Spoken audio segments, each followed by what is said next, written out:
Special thanks to Horizon Therapeutics for sponsoring today's Special Fathers Network Dad to Dad podcast.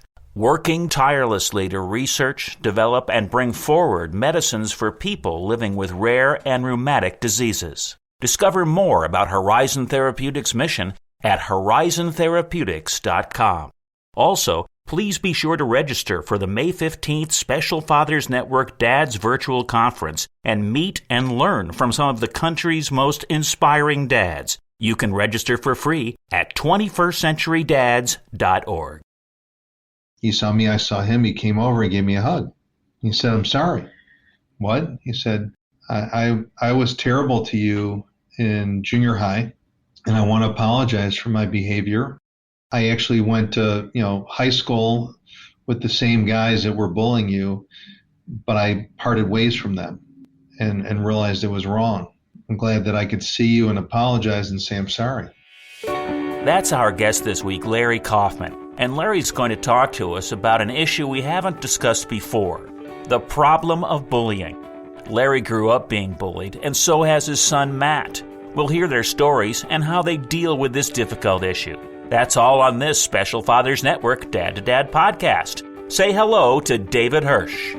Hi, and thanks for listening to the Dad to Dad podcast, Fathers Mentoring Fathers of Children with Special Needs, presented by the Special Fathers Network. The Special Fathers Network is a dad-to-dad mentoring program for fathers raising children with special needs.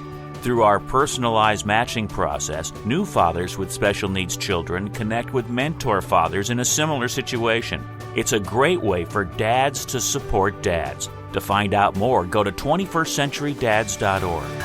And if you're a dad looking for help or would like to offer help, we'd be honored to have you join our closed Facebook group.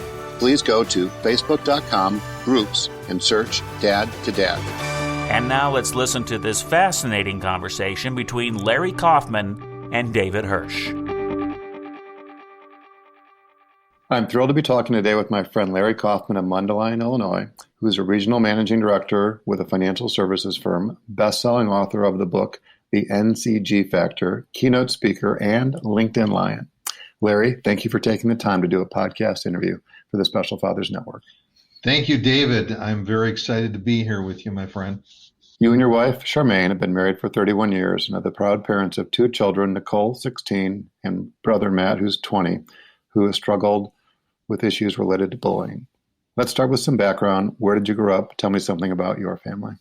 So I grew up in Des Plaines, Illinois, and basically met my wife.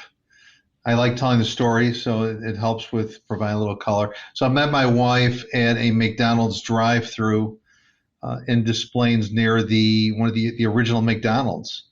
And so we met through the drive-thru. She was an assistant manager, and that is the first time I met her. And we were married in Las Vegas about a year and a few months later after that.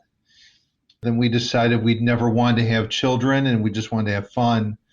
And so it took us a little bit of time, as we're married 31 years, and you mentioned, my eldest, Matthew, is 20. So you could do the math. But we did concede, and we had children. We're very happy and proud to have our children. But we did have some fun before that. But hopefully that gives you a little backdrop on me and my wife and my children. Well, thanks for sharing. I'd like to go back a little bit, though. You mentioned that you grew up in Des Plaines, and from what I remember, you're the oldest of three siblings. You have a younger brother and a younger sister. And I'm wondering, what did your dad do for a living? So my dad was my inspiration to get into the sales world originally. My father was in insurance sales for the bulk of his career, about 40 years, was an agent with Allstate. So he was my inspiration to go into sales. And he also struggled with being bullied. It's been sort of in the family bloodline. So is your dad still alive? So my dad retired at 65 and passed away 5 years later at 70. Yeah, so I think we're going on about 7 years ago. So I'm sort of curious to know, how would you characterize your relationship with your dad? So we were close. We were very similar. He had a great sense of humor. I think I'm funny. He may have been funnier. He could remember a joke. He could tell jokes. I cannot retain a joke to repeat a joke, but he was great at telling off-color jokes. Jokes that you have to be selective with your audience, but he could also tell clean jokes. But our relationship was a close one, and like I said, he was always winning trips, and that inspired me when I went to sales out of college to do the same. I actually did try to work for Allstate, but they turned me down. So could have had a different career track, but did not go down that same path. Okay. Well, I'm wondering if there's an important takeaway or two that come to mind when you think about your dad.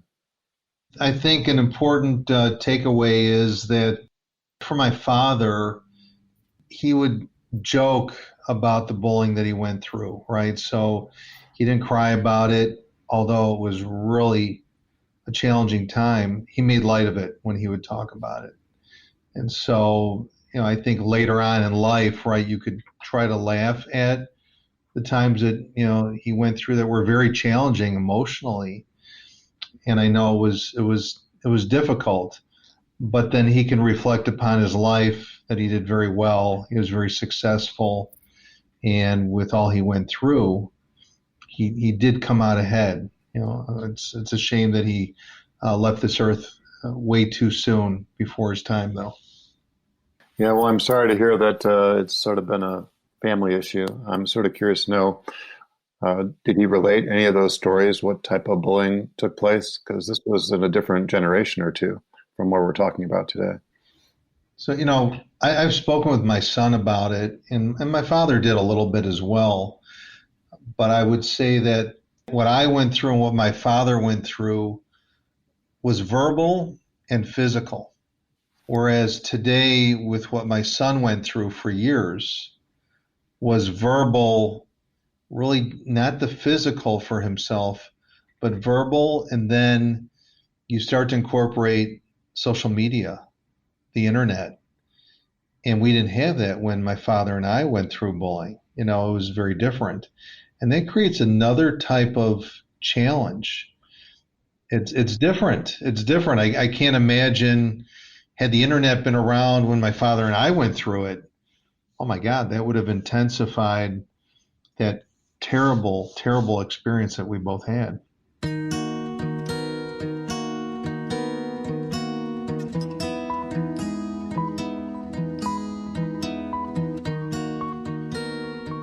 Let's talk about this idea of bullying. The podcast is for dads raising kids with special needs. And I know that special needs is defined most broadly as things like autism and cerebral palsy and Down syndrome and the 7,000 rare genetic disorders. But, kids, families are facing a lot of different challenges. And I know that bullying is one that is very widespread. It's in every community. It takes place from the time kids are super young through adulthood into the workplace and beyond. And I'd like to delve into this in a way that's very meaningful. So I'd like to talk about each of your kids, just because I know that there's different challenges that you've had along the way. And we'll start with Nicole, who I remember was born very prematurely, and life was very sort of tenuous the first few months of her life. And I'm wondering if you can recount the circumstances around her birth and then beyond. Well, I would say my wife at 4'11", when we had my son, and she was 88 pounds, had a tough pregnancy with my son. And I think due to that, moved her into high risk category to have another child. And so when we, got pregnant with, Nicole, she was on a very strict kind of watch, for anything that may occur that could be the signal of premature, birth. And so, so my wife delivered Nicole at 26 weeks. She was 2 pounds, 2 ounces. And kept her in the NICU for almost 4 months. And, that was a challenging time because we had a son at home. My wife had, not only had a tough pregnancy with my son, but Now, even more challenging one where Nicole was not supposed to make it through the first day. So they said the odds are pretty slim that she's going to survive. So very, very stressful, intense. And my wife was in the hospital because she got a fever and got sick, and they had to keep her almost like in a very awkward, uncomfortable position for a couple of weeks so they can induce some drugs and different therapies to help my daughter escalate her growth a little bit, her development a little bit before they had to have her deliver the baby. So anyway, she was delivered 26 weeks. It was just a very challenging time, and people probably don't realize this, but as a preemie baby, you've got 3 shifts with the nurses. Everyone's going to treat your kid differently. So we would be calling throughout the night to talk to the different nurses. And actually, some nurses will identify a preemie to be one they want to stay with. And there's a nurse that did so. We're still friends with today. I mean, we are friends, and we see her and just a wonderful woman that if she didn't do that with my daughter, I'm not sure my daughter would have come out as well as she did. So she's wonderful today. Yeah, well, it's great to hear that Nicole started out rather early and quite small, and that she not only survived, but she sounds like she's thriving. And you didn't mention the nurse by name, but those people that come into our lives are thought of as angels, right? They're just there at the right time at the right place, and they serve a very important role, even if it's a temporary role. Like you said, it was for a number of months, and they do make a difference. A measurable difference. Completely. She is a savior and an angel, and she is someone that we love.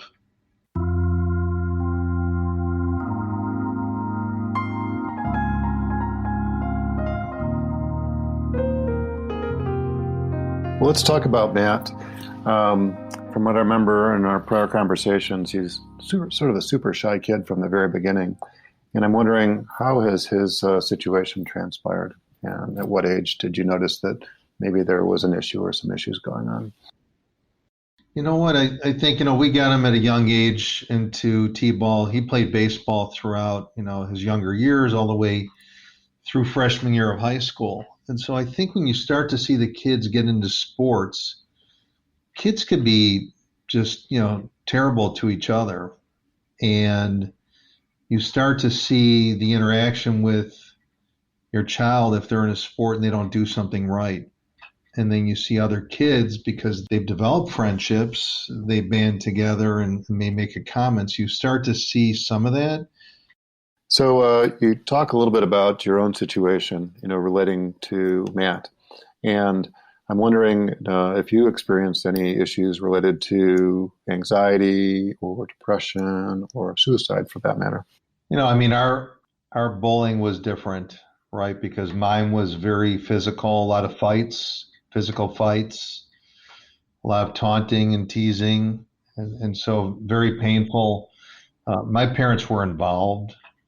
They were aware, and I don't know if that was good or bad, at the time where the parents intervene.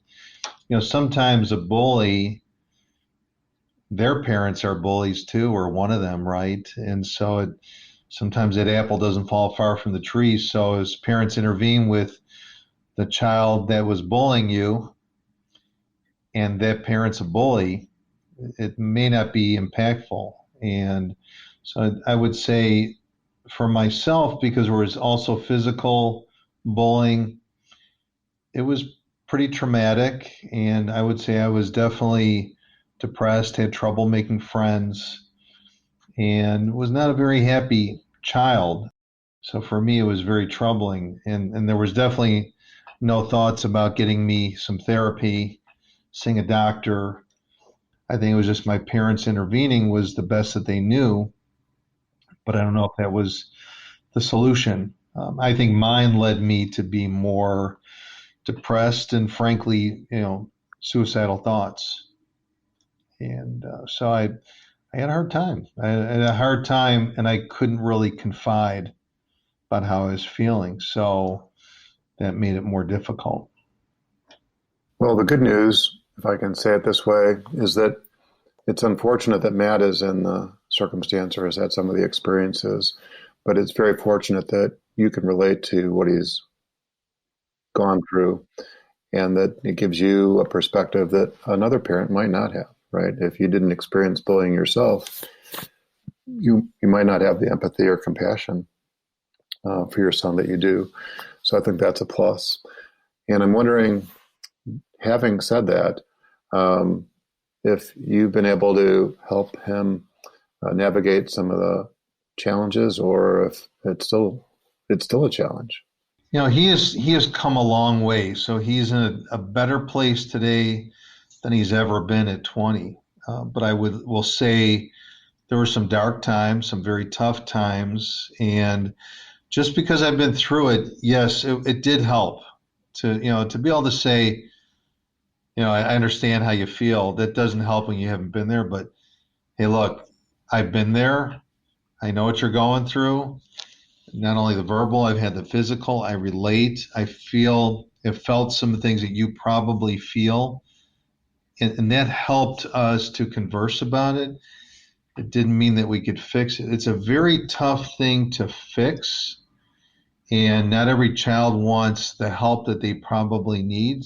And I think what parents can do is, frankly, go to therapy themselves so that we understand how to cope, how to react. And so I would say we did it wrong. I wish we can go back in time with things that we learned versus the way that we reacted, or just thinking we can go in and intervene or make it better. And when he was in baseball and we'd see the kids taunting him and we'd talk to the coach, well, some of those coaches were bullies when they were growing up. So their empathy seemed like it was there, but they didn't get it because they were bullies who have become coaches. And so that makes it even more difficult. Yeah, well, you touch on an important concept. You made reference to it twice, that the parents of those that are bullying typically are contributing to their child, son or daughter's behavior. And they don't see the error or what harm is it doing, right? That's just the way it is, right? They're just sort of old school, if I can say that, right? It's just the way kids are. It's just the way, certain relationships, you need to sort of toughen up or just, pull up your pants, if you will, right? And they are sort of, I don't want to say Neanderthals, but it's sort of like a old school way of thinking about it. And everybody's wired a little bit differently.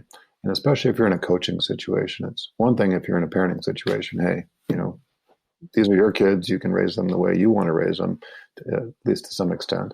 But if you're in a coaching or a leadership position, right, it becomes a much more important thing to address because, now you're impacting other people's kids. Now you're impacting other groups of people, right, particularly in the work environment. And I'm wondering from your own experience, what you witnessed, how this transfers from being a family issue, like we've been talking about, to being a workplace issue. Well, when I was in public accounting, I witnessed it with a woman who I worked with, who was another area, and I was kind of a mentor to her, on many levels. But I knew she was in a tough situation where she was being bullied at the workplace. And it was sort of this, guy's world, this men's world where she practiced.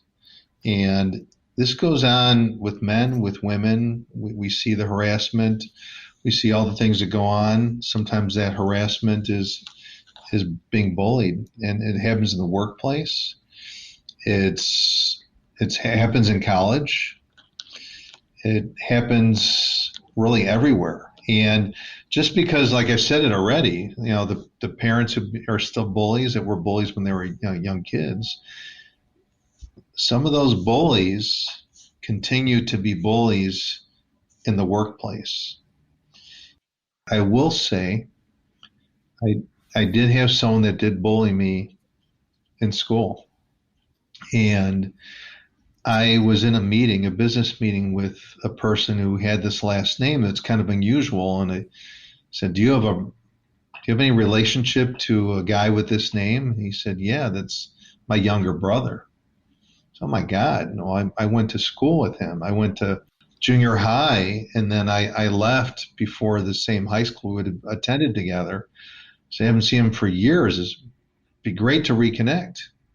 Well, I was curious.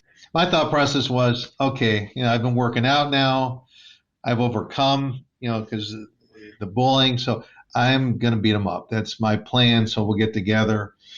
And we met up at a restaurant, and, he saw me, I saw him. He came over and gave me a hug. Oh my God. He said, I'm sorry. I said, what? He said, I was terrible to you in junior high, and I want to apologize for my behavior. I actually went to high school with the same guys that were bullying you, but I parted ways from them and realized it was wrong.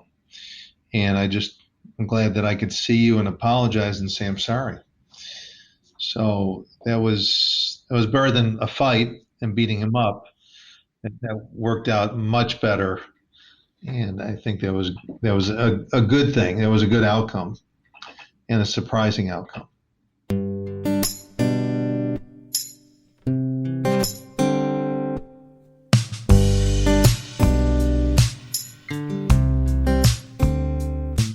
And one of the things I wanted to talk about, I want to switch gears, and I want to talk about your book, The NCG Factor, a formula for building life-changing relationships from college to retirement, which came out in July of 2019.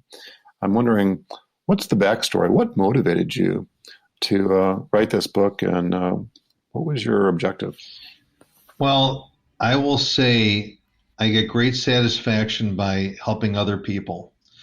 And just like talking about that you learn lessons in life, right? I wish I would have done that differently with my son.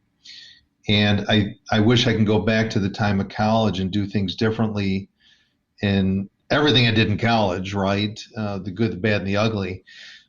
But I think I would do it differently if we can go back in time. And so you have these lessons learned and about building relationships and about being giving and philanthropic and doing things differently and putting others before yourself. And we're selfish. I'm not saying all are, but many of us, definitely going back in time, yeah, I was about myself. And I think if we could teach our kids early on to think about others before themselves, to think about being a giver of your knowledge and to put people together because they belong together, good in business, or they have common interests, put two kids together that were bullied that could help each other, whatever it is, to think differently throughout our life from college all the way to retirement.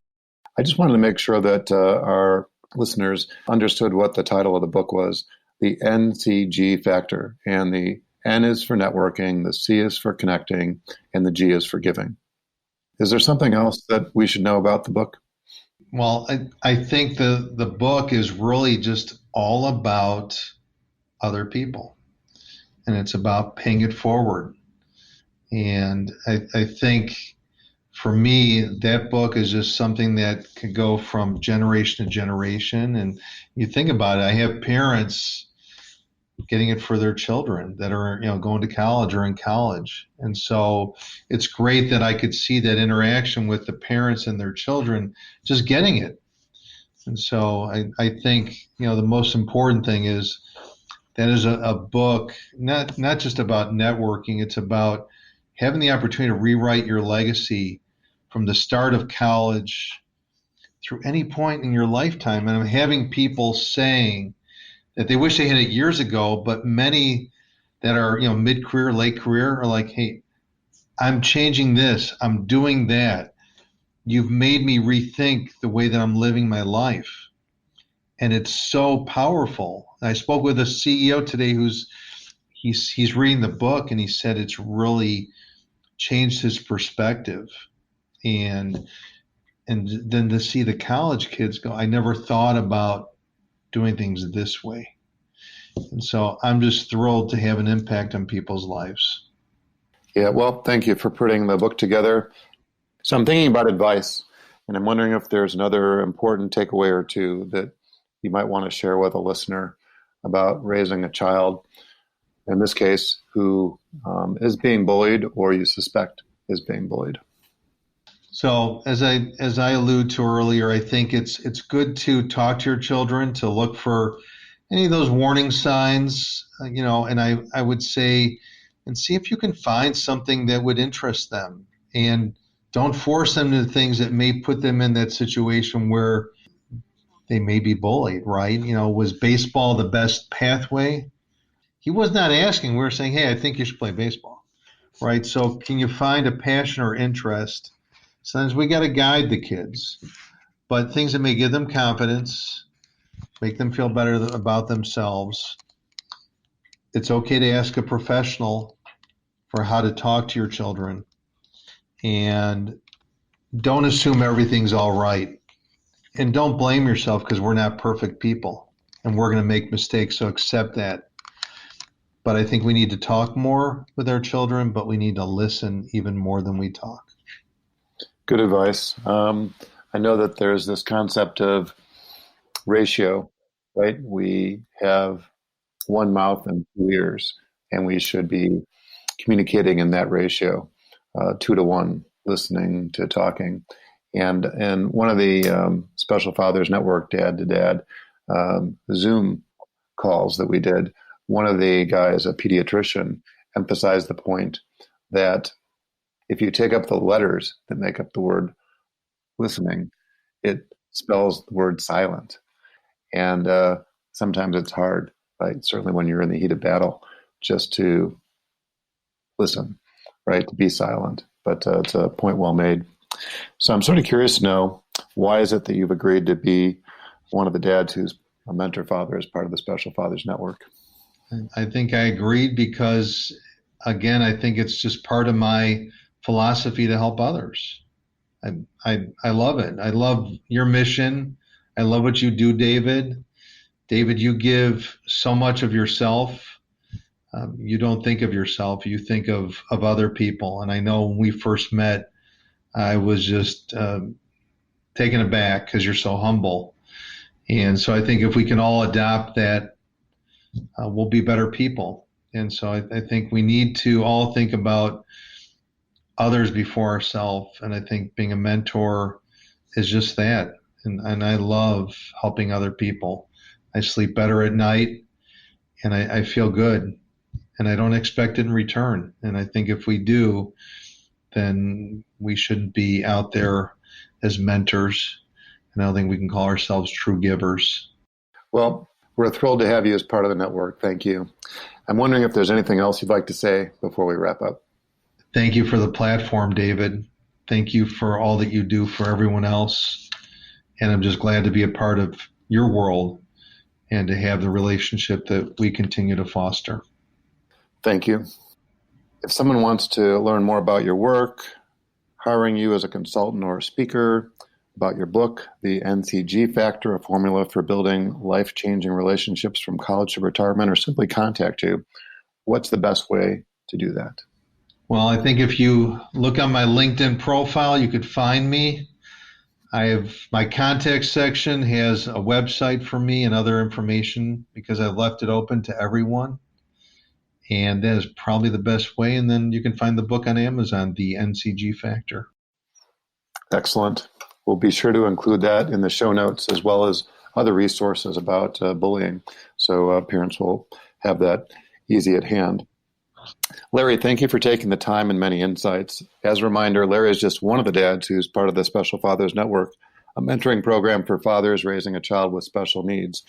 If you'd like to be a mentor father or are seeking advice from a mentor father with a similar situation to your own, please go to 21stcenturydads.org. Thank you for listening to the latest episode of the Special Fathers Network Dad to Dad podcast. I hope you enjoyed listening to the episode as much as I did. As you probably know, the 21st Century Dads Foundation is a 501c3 not-for-profit organization, which means we need your help to keep our content free to all concerned. Would you please consider making a tax-deductible contribution? I would really appreciate your support. Larry, thanks again. Thank you. And thank you for listening to the Dad to Dad podcast, presented by the Special Fathers Network. The Special Fathers Network is a dad-to-dad mentoring program for fathers raising children with special needs. Through our personalized matching process, new fathers with special needs children connect with mentor fathers in a similar situation. It's a great way for fathers to support fathers. Go to 21stcenturydads.org. And if you're a dad looking for help or would like to offer help, we would be honored to have you join our closed Facebook group. Please go to facebook.com/groups and search Dad to Dad. Also, please be sure to register for the Special Fathers Network bi-weekly Zoom calls held on the first and third Tuesdays of every month. Lastly, we're always looking to share interesting stories. If you'd like to share your story or know of a compelling story, please send an email to david@21stcenturydads.org. The Dad to Dad podcast was produced by Couch Audio for the Special Fathers Network. Thanks again to Horizon Therapeutics, who believe that science and compassion must work together to transform lives. That's why they work tirelessly to research, develop, and bring forward medicines for people living with rare and rheumatic diseases. Discover more about Horizon Therapeutics at horizontherapeutics.com.